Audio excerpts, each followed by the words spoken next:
Hey guys, welcome back to my channel.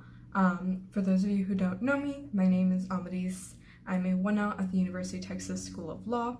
I usually do like law school vlogs, however, since the last few weeks have been kind of mundane, I figured I would diversify.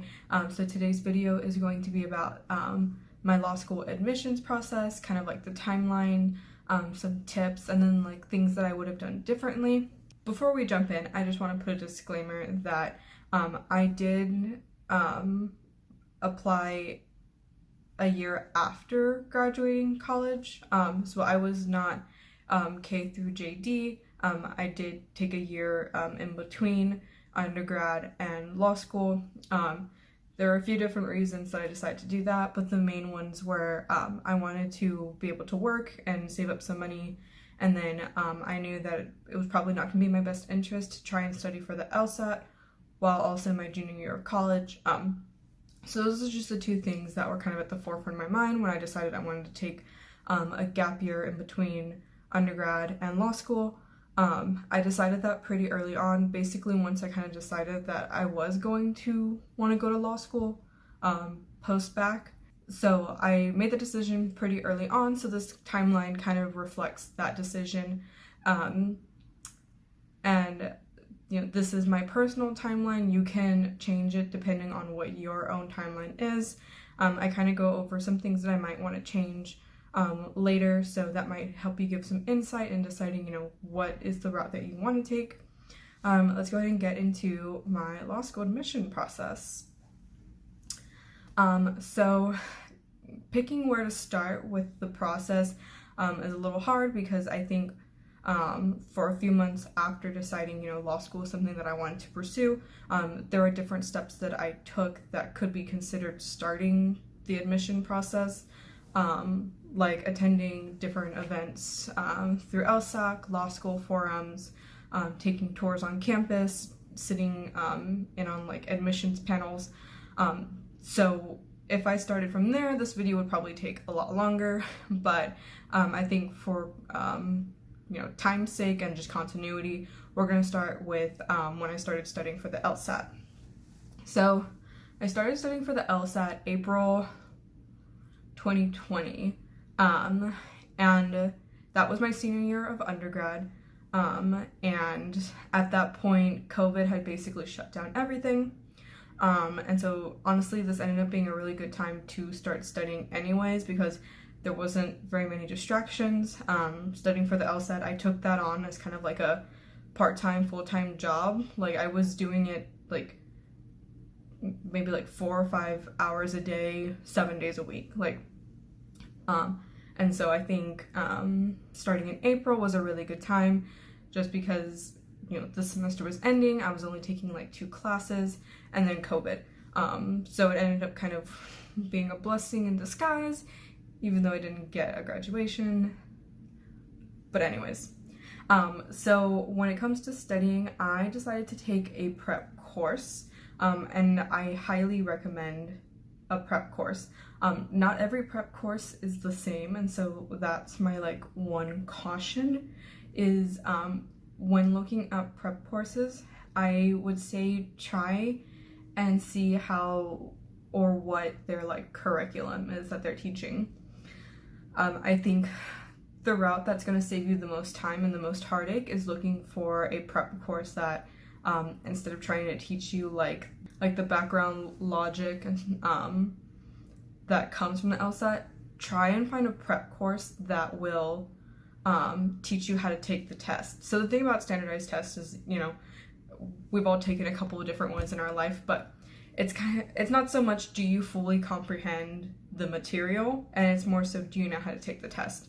And so I feel like the route that is going to be best for students, especially if you're studying for the LSAT while in undergrad, like your junior or maybe even your sophomore year, I think the route that you'll want to go is find a prep course that teaches you how to take the test.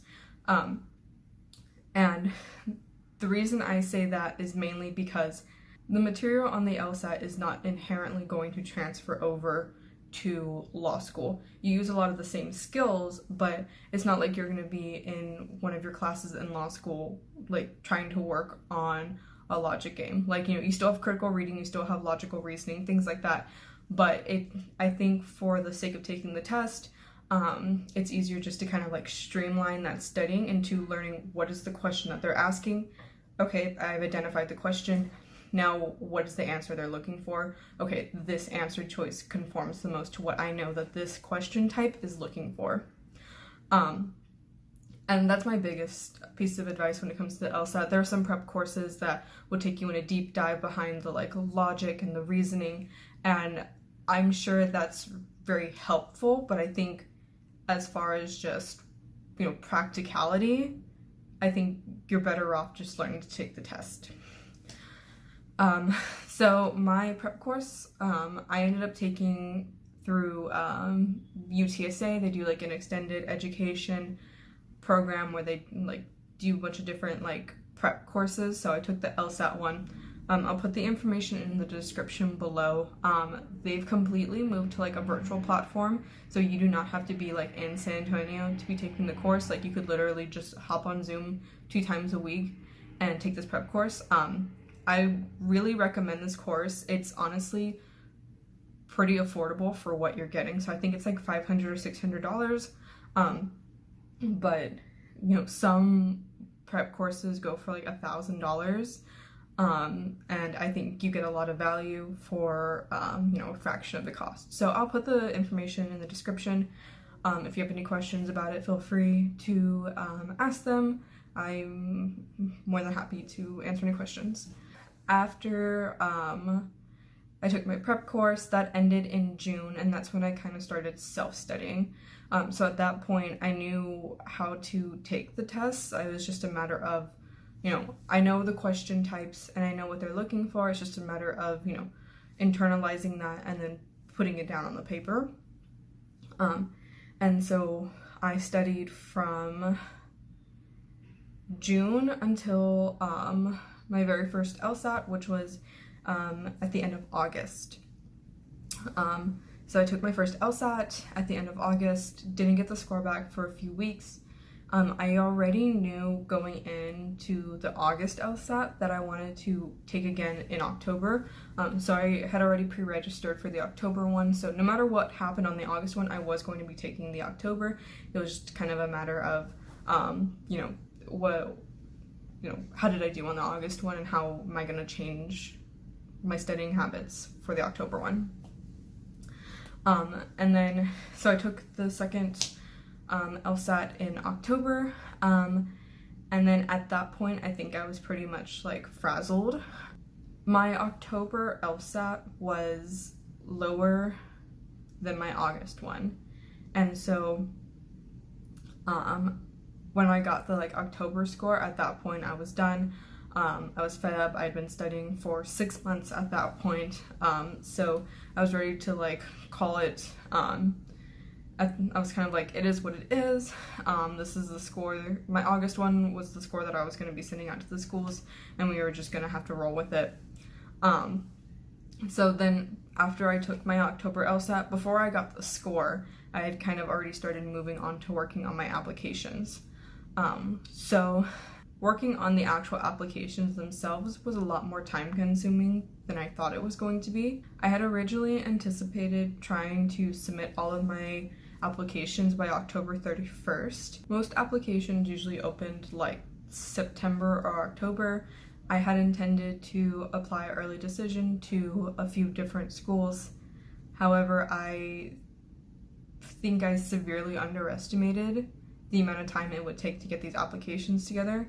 I wanted them all submitted by Halloween.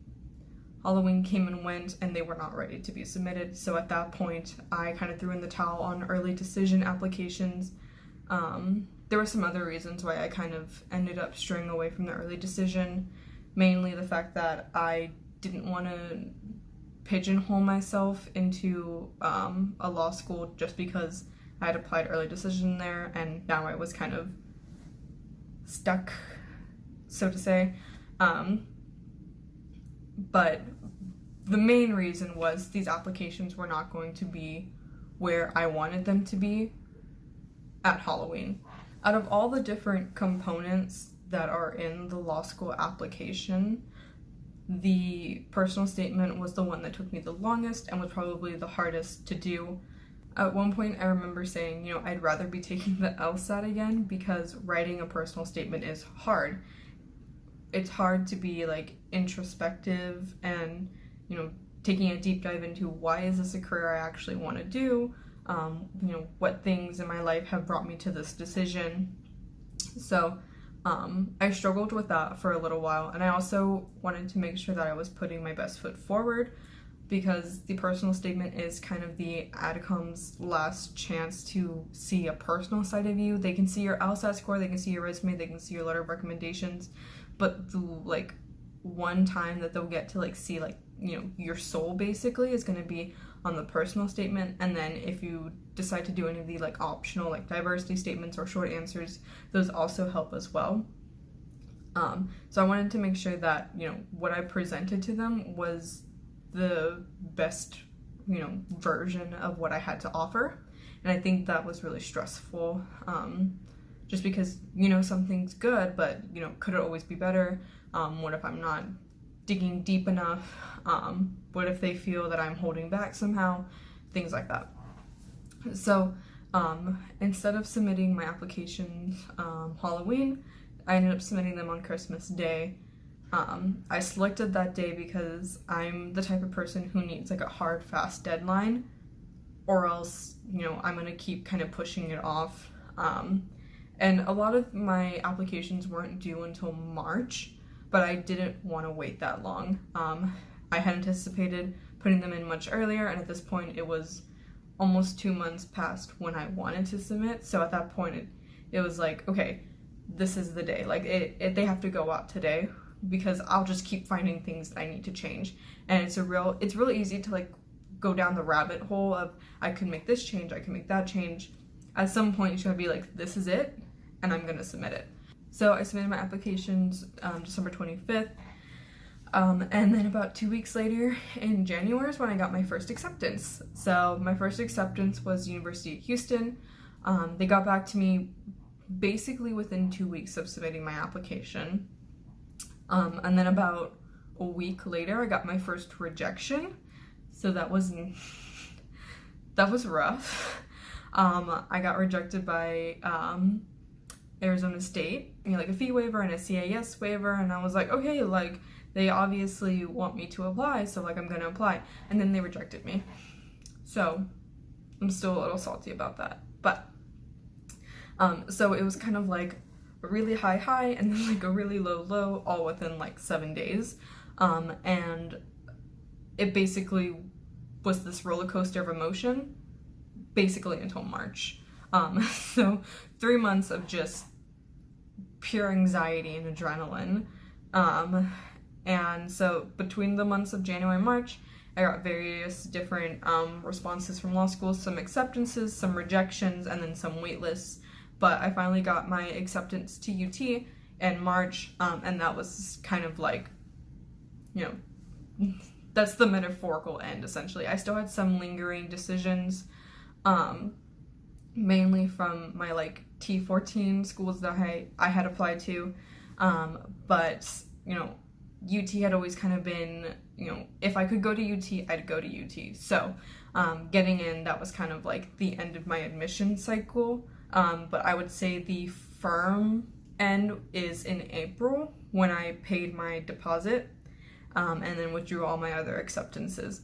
I ended up staying on a few wait lists just to kind of see what would happen. I ended up being rejected from those wait lists, so nothing ever really came to fruition, but I kind of just wanted to see what would happen.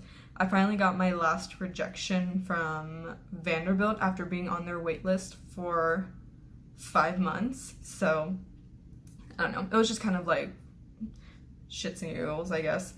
But yeah, so I would say that was basically the end of my admissions process. I paid my deposit, withdrew my acceptances. My law school admission process took basically almost 365 days.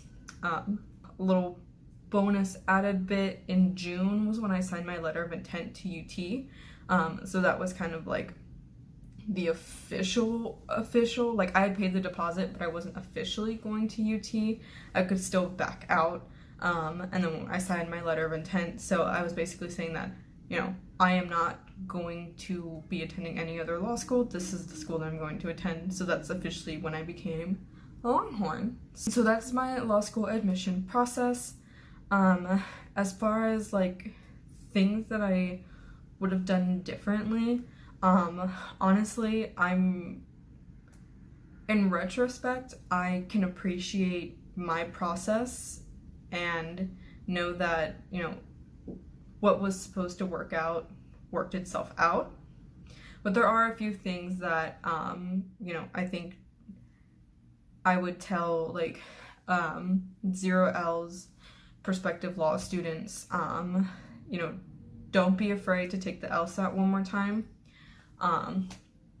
After my October LSAT, I was considering taking it again, and then I got my score and I was kind of just really like defeated. So I think that was one of the reasons why I avoided taking the LSAT again. If I could do it over again, I might take the January one,